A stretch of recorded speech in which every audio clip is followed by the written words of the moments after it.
Balik tayo dun sa pagkakaisa. Ha?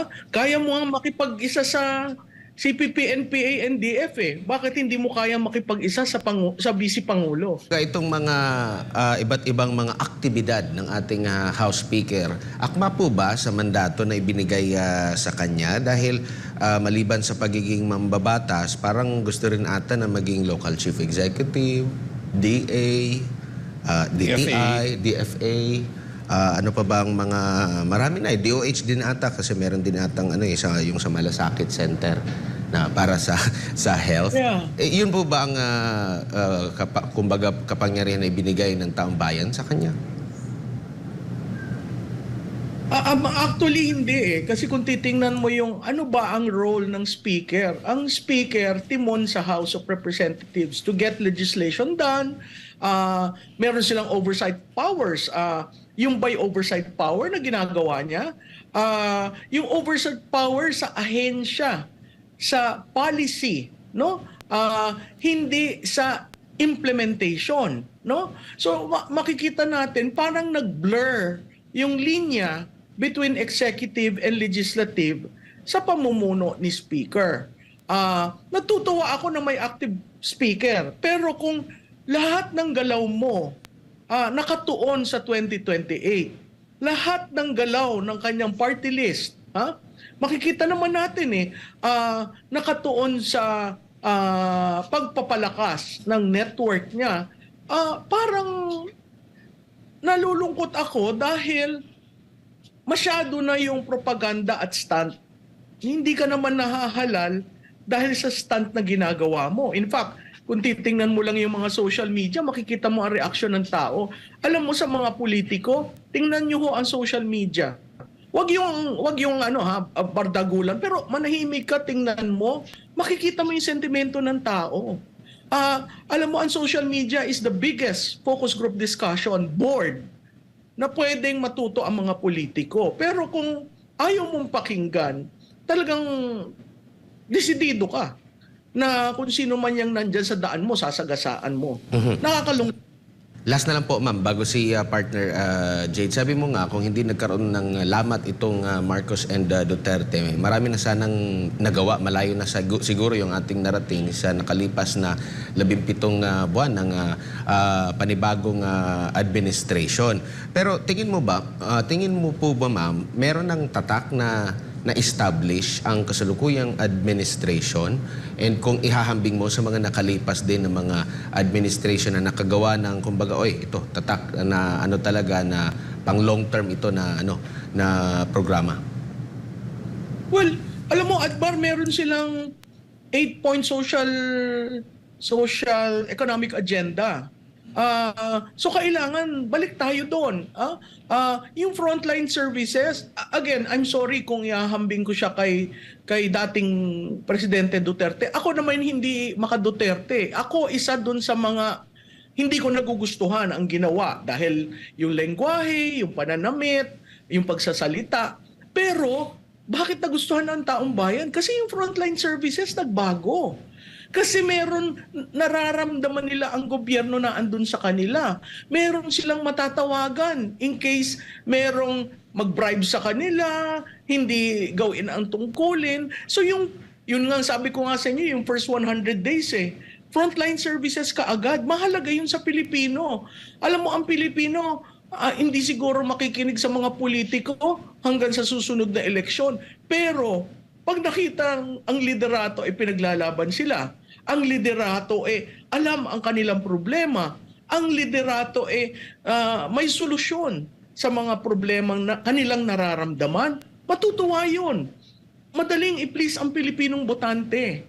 Kaso, kung after 17 months, hindi mo malaman ang presyo ng bigas, ang presyo, ngayon nga, presyo ng itlog. Kaya natatawa kami. Ang usapan, ano ba yan? Itlog ni Romualdez o ano? Kasi hindi mo maintindihan kung saan napupunta. Biglang may amnesty ngayon. Akala ko ba ang instruction niya, finish them off. At yung deadline na yun December 2023. Grabe ang gains natin sa baba.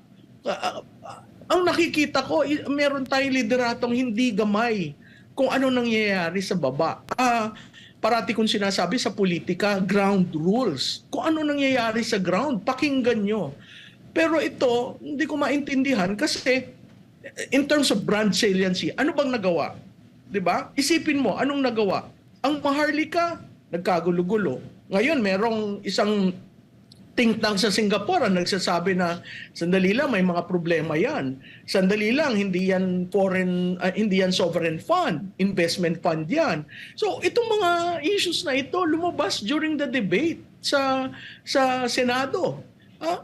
Hindi ko maintindihan kung bakit pag kinuha mo, tama yung tanong mo anong isang salita ang maisasabi mo na for the past 17 months, ito ang nagawa ng administrasyon na ito.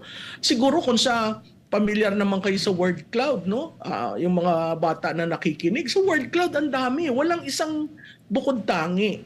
So, ako'y nanghihinayang. Ma'am Malu, natutuwa tayo dahil sa salitang unity, itong uniteam dahil sa pagkakaisa, dahil sa kauna-unahang pagkakataon meron tayong presidente na close sa vice presidente, hindi kumpara doon noong nakaraang mga administrasyon. Pero dito ngayon sa nangyayari sa uniteam, totally wala na, wasak na ito. At so, sino ba ang dapat pagsabihan ng presidente na mali yung ginagawa? Yan ang nakakasira sa team natin. Sino ba dapat, Ma'am Malu? Alam mo, Jay, ang akin lang, isang salita lang galing sa Pangulo Tama na. Ayoko niyan. Balik na tayo sa governance. Yun lang naman ang hinihintay. Alam mo, ang liderato napakahalaga. Hindi ko sinasabing araw-araw makita ka ng tao, pero yung nakikita mo yung gusot sa politika na aayos, kasi hindi political season ngayon. Pero inaalaw niya, hindi ko alam kung by keeping quiet, he is agreeing to that. At napakasakit nun para sa kasama mo sa unity. Kasi hindi lang naman madali ang dinesisyon ni Vice President Sara nung sinabi niyang ikaw na. Sana natatandaan yun nila na hindi naman transactional si VP Sara. So hindi ko maintindihan bakit naging transactional ang pag-deal sa kanila. Balik tayo dun sa pagkakaisa. Kaya mo ang makipag-isa sa CPP, NPA, NDF Bakit hindi mo kaya makipag-isa sa Vice Pangulo? Yun ang masakit. Kasi itong amnesty, babalik na naman tayo dun sa hindi zero-sum game kasi ang amnesty Hindi pag pumirma ka, tigil ng putukan. Wala nang patayan. Matuto tayo sa kasaysayan. Every time na meron tayong amnestiya, lumalakas ang kalaban. Hindi naman nagsusurrender wala naman ceasefire. At ang masakit doon, biro mo, i-release yung joint statement ng 28 November. Ang spokesman ng CPP, bigla na lang nagsalita ng ganun. So ang tanong ko sa gobyerno, sino ba kausap nyo? Sino bang pumalit kay Joma Sison? Are we talking with the leaders? Or is this just a stunt? Hindi dapat makalimutan ng gobyerno na si VP Sara ay hindi kalaban, ang tunay na kalaban, itong grupong CPP, NPA, NDF at marami sa kanilang mga connected, no? Itong mga mambabatas na connected dito sa komunistang teroristang grupong ito, ang dapat na hindi pakasamahan ng Pangulo. Tama yan. Kung titingnan mo, in every step in the past 4 weeks or in the past several months in September, yung Makabayan Bloc is a strategic partner of the Speaker. So ang tanong ko, at consistent ako, sorry Speaker consistent ako, kaalyado mo ba sila? Is the state now saying they are part of us? Hindi ba legal front sila? Di ba? Tingnan natin ang history. Bakit nagkaroon ng party list from the very start na Makabayan? No? Makikita natin it's a concession. Pumirma tayo ng agreement. Sige, dito na kayo sa parliament. Huwag na kayo sa kalsada. Pero ano nangyari? Oo, merong magagandang legislation coming from them. But seriously, you look at the policies. Merong isa na batas na pumasa sa second reading sa House.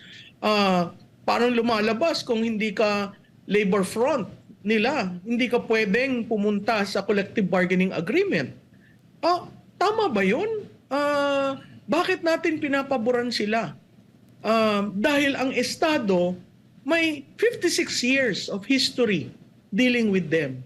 Huwag sana natin kalimutan yung mga yon. At pag magde-decide tayo sa amnesty, tingnan nyo ang Armed Forces of the Philippines. Sila yung nasusugatan, sila yung namamatayan, ang pamilya nila naiiwan. Biro mo doon sa statement, may sinabing Hamas-like bombing. Yung ba ay katanggap-tanggap sa Estado?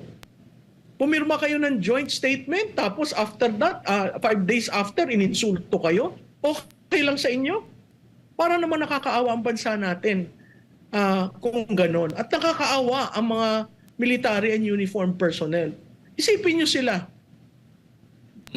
Well, Ma'am Malu, huli na lang. Bago ko balik kay attorney, baka may mga karagdag katanungan.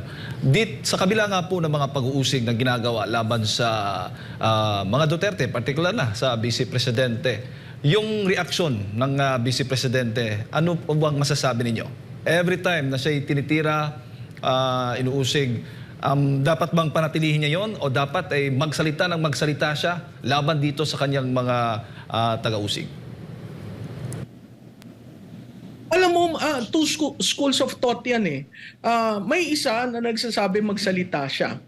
May isa na nagsasabi hanggang sa dulo, binavalue yung kanilang friendship ni President Marcos.